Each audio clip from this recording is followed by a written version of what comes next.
YA dibawa ke Polda Metro Jaya untuk dilakukan pemeriksaan sebagai tersangka.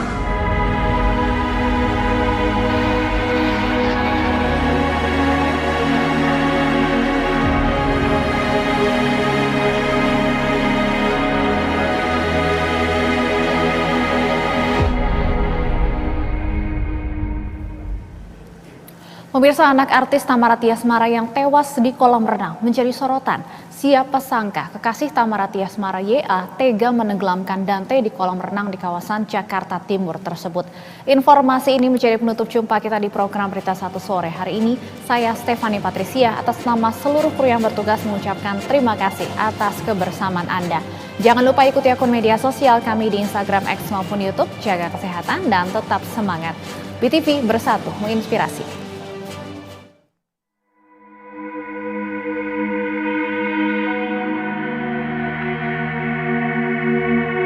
YA dibawa ke Polda Metro Jaya untuk dilakukan pemeriksaan sebagai tersangka.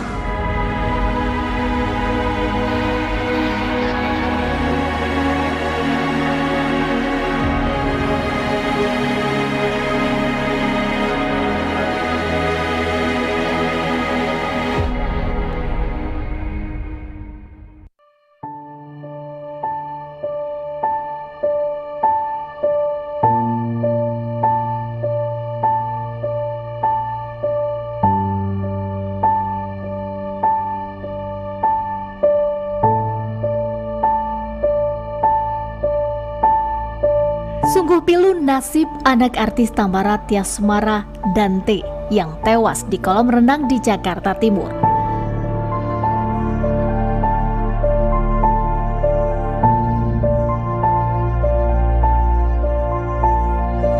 Anak artis yang masih berusia 6 tahun ini harus merenggang nyawa di tangan kekasih ibunya sendiri. Peristiwa ini terjadi pada Sabtu 27 Januari 2024. Saat itu, Tamara Tiasmara mengantarkan anaknya ke rumah pacarnya di kawasan Pondok Kelapa, Jakarta Timur. Tujuannya korban bersama pacarnya, ibu, dan anaknya akan berenang ke kolam renang Palem di Jalan Raya Pondok Kelapa, Durensawit, Jakarta Timur. Disinilah peristiwa naas itu terjadi.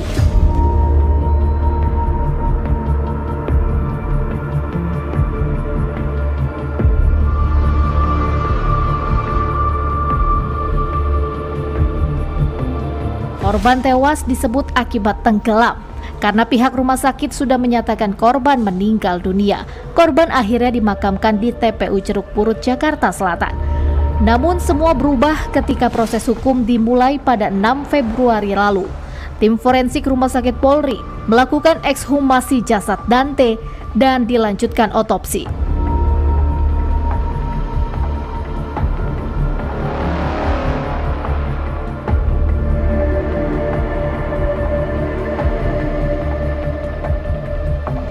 Ekshumasi ini dilakukan guna mengetahui penyebab kematian Dante. Di Reskrimum Polda Metro Jaya, Kombes Pol Wirasatya Triputra mengatakan pihaknya terus berkoordinasi dengan ketua tim pelaksanaan ekshumasi dan berharap hasilnya bisa diketahui dengan cepat. Dari Kasubdit Jatantras beserta tim penyidik mendampingi tim dari forensik Rumah Sakit Polri yang dipimpin oleh Dr. Farah. Tadi sudah melaksanakan kegiatan rangkaian mulai pemberian kubur sampai dengan dilaksanakan pemeriksaan. Di mana dalam pemeriksaan ini pun kita juga hadir orang tua daripada korban, yaitu ayah kandung korban maupun ibu kandung korban, termasuk tim penasihat hukum dari ibu kandungnya. Untuk pemeriksaan terhadap saksi-saksi sejauh ini kita sudah melaksanakan 10 orang saksi pihak kolam renang, yaitu pengelola maupun penjaga, sampai dengan mungkin sistem manajemen daripada kolam renang itu sendiri. Tentunya untuk pengembangan pemeriksaan saksi akan kita kembangkan, termasuk nanti kita melaksanakan koordinasi dengan puslapor untuk pemeriksaan bukti digital forensik.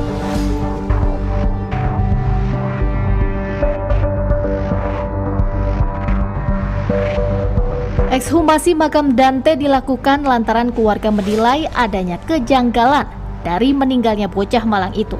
Selain melakukan ekshumasi dan memeriksa CCTV, polisi juga telah memeriksa 10 orang saksi, termasuk orang tua korban Tamara Tiasmara.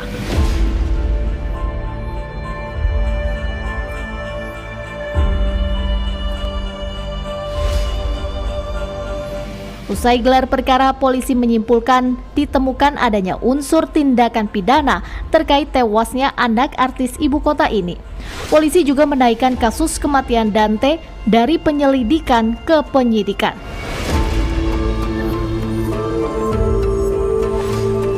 Kasus kematian Dante akhirnya menemukan titik terang.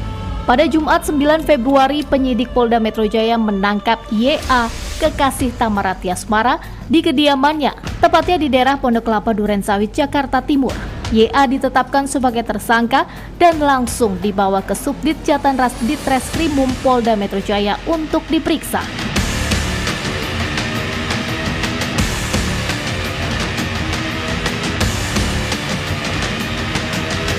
Yang bersangkutan sedang tidur di rumah kontrakan tersebut. Ada saudara YA dan seorang laki-laki pembantunya. Saudara YA dibawa ke Polda Metro Jaya untuk dilakukan pemeriksaan sebagai tersangka.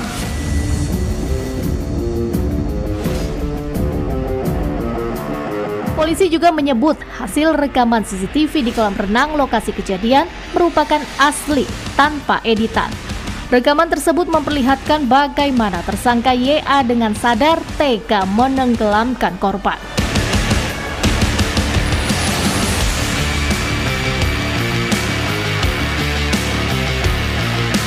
Pada Selasa 12 Februari, Polda Metro Jaya merilis penangkapan tersangka YA.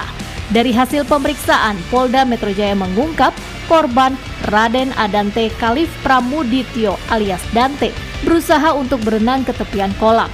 Namun tersangka Yuda Arfandi alias YA tega langsung menghalangi tangan Dante. Akibatnya korban tak mampu meraih tepi kolam renang tersebut. Tersangka kemudian mengangkat tubuh korban dan meletakkannya di pinggir kolam. Namun menurut para saksi, saat itu korban sudah tidak bernafas. Polisi juga mengatakan mulut dan hidung korban mengeluarkan sisa makanan dan buih usai ditenggelamkan tersangka YA.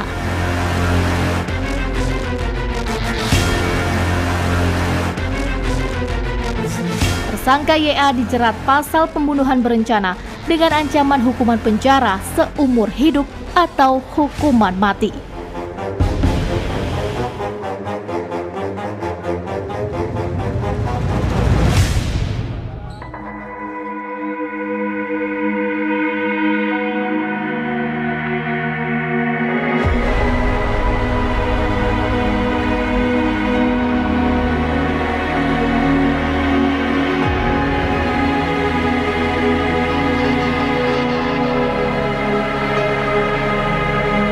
Sungguh sadis, jasad yang ditemukan tewas bersimbah darah di Pandeglang, Banten pada awal Februari lalu. Seorang pemilik warung bernama Siva, wanita berusia 25 tahun, tewas dengan luka penganiayaan di bagian leher. Jasad korban ditemukan pertama kali di warungnya pada Jumat 9 Februari sekitar pukul 12 siang di Kecamatan Mekarjaya, Kabupaten Pandeglang, Banten. Warga yang penasaran dengan kondisi korban pun terus berdatangan ke lokasi. Bahkan suami dan ayahnya pun terlihat pingsan dan langsung diamankan warga setempat. Korban diduga tewas usai melayani pembeli. Kasat Reskrim Polres Pandeglang AKP Ziaul Arham menceritakan peristiwa berdarah itu terbongkar usai warga melaporkan dugaan perampokan yang menewaskan Siva, pemilik warung.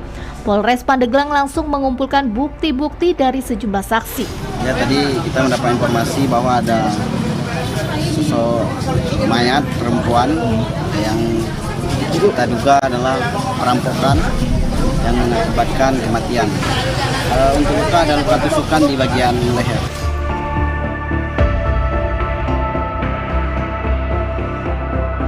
Kurang dari 24 jam, polisi akhirnya berhasil menangkap pelaku di wilayah Serang, Banten. Pelaku diketahui berinisial S, berusia 19 tahun. Berdasarkan keterangan saksi mata, pelaku berbelanja di warung korban. Kemudian saksi melihat pelaku kabur dengan mengendarai sepeda motor ke arah Kecamatan Banjar. Motif pelaku adalah untuk mendapatkan uang karena ia memiliki utang sebesar Rp300.000.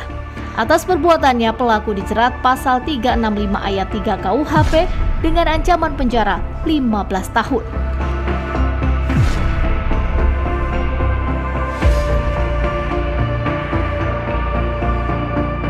Perampokan sadis juga terjadi di Sleman, Daerah Istimewa Yogyakarta. 5 pelaku nekat menyekap korban, menganiaya hingga melakukan kekerasan seksual. Kasus ini bermula sejak Juni 2023 lalu, di mana korban dengan tersangka MSH telah melakukan kerjasama jual beli mobil dan tersangka memberikan modal sebesar 1,2 miliar rupiah. Namun mulai Agustus 2023, korban sudah tidak memberikan keuntungan kepada tersangka. Kemudian pada 12 Oktober, tersangka YR dan AS atas perintah MSH mendatangi rumah korban dan istrinya.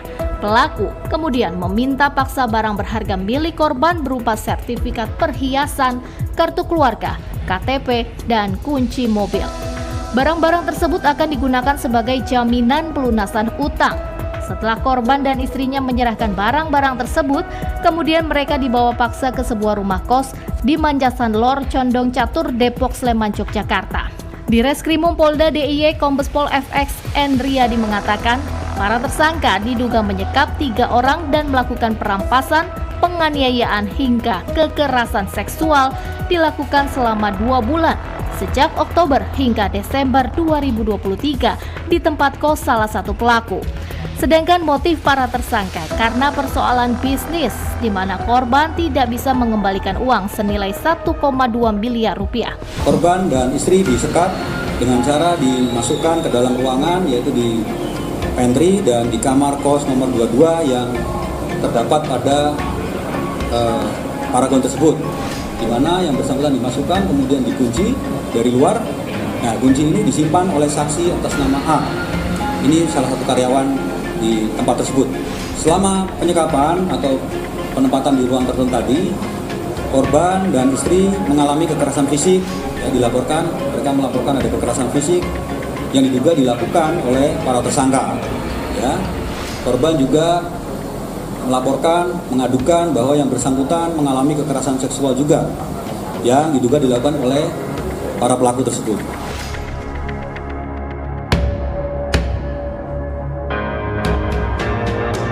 Selain menangkap 5 pelaku, polisi juga mengamankan barang bukti, antara lain 6 sertifikat hak milik, 2 sarung tinju hingga sepeda motor.